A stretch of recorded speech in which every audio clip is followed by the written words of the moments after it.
mo sila, kapatid. Ngayon yung pagkakataon na katalangin mo sila.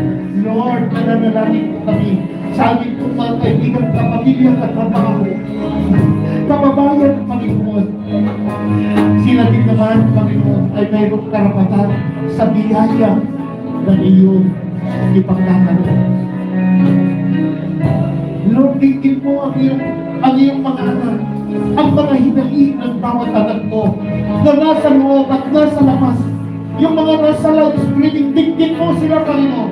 Yung mga totoong lumalapit sa iyo na nasa live streaming, at kung nasa live streaming ay makita mo, kapatid, na ikaw ay totoong lumalapit at nagpapakita ng kahandaan doon sa hawak ng panuwi. Kapatid, salamat.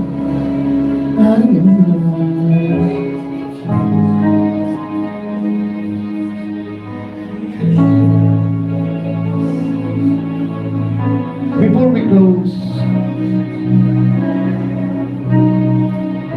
even you na nasa live streaming, before we close this prayer meeting,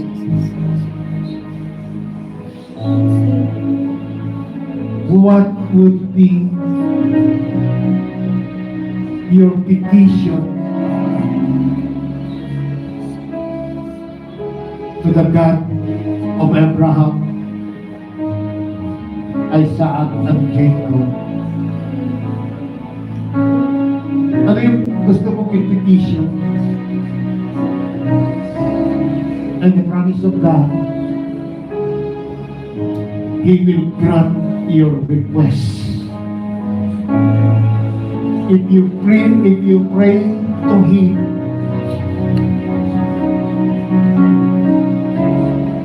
if you pray to Him with a great faith,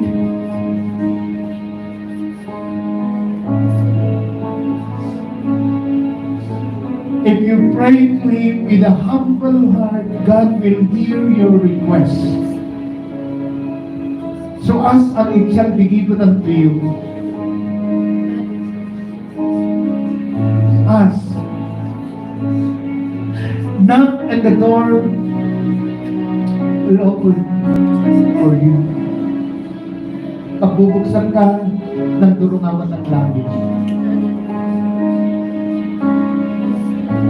Sige kapatid, kumatok ka at ikay pagbubuksan, sabi ng Diyos. Humanap ka at ikaw ay makakasumpong. Hanapin mo, kapatid, ang kalooban ng Diyos sa buhay mo. Sige, maging kayo para sa live streaming. Masikap niyong hanapin ang kalooban ng Diyos.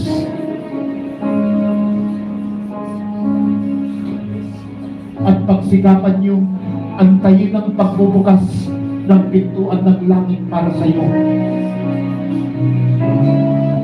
Dahil ang lahat ng kumakatok ay pinag-ubuksan. At ang lahat ng humihingi ay binibigyan. Salamat po, Lord. Salamat po, Lord, sa iyong mga pangako na kami sinagot. Pagpalain mo po ang bawat pamilya. Pagpalain mo po ang bawat lokal mong iglesia. Pagpalain mo po ang aming pong bansa, ang buong universe. All over the world, Lord, bless.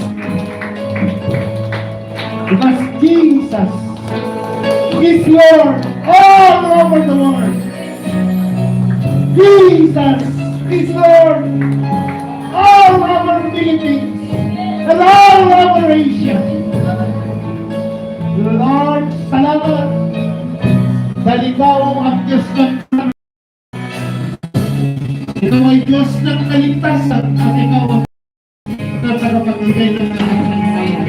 Pinasasalamatan ka namin, pinaparamatan ka namin, pinapakila ka namin, pinasakta ka namin, itinataas namin ang iyong pangalan.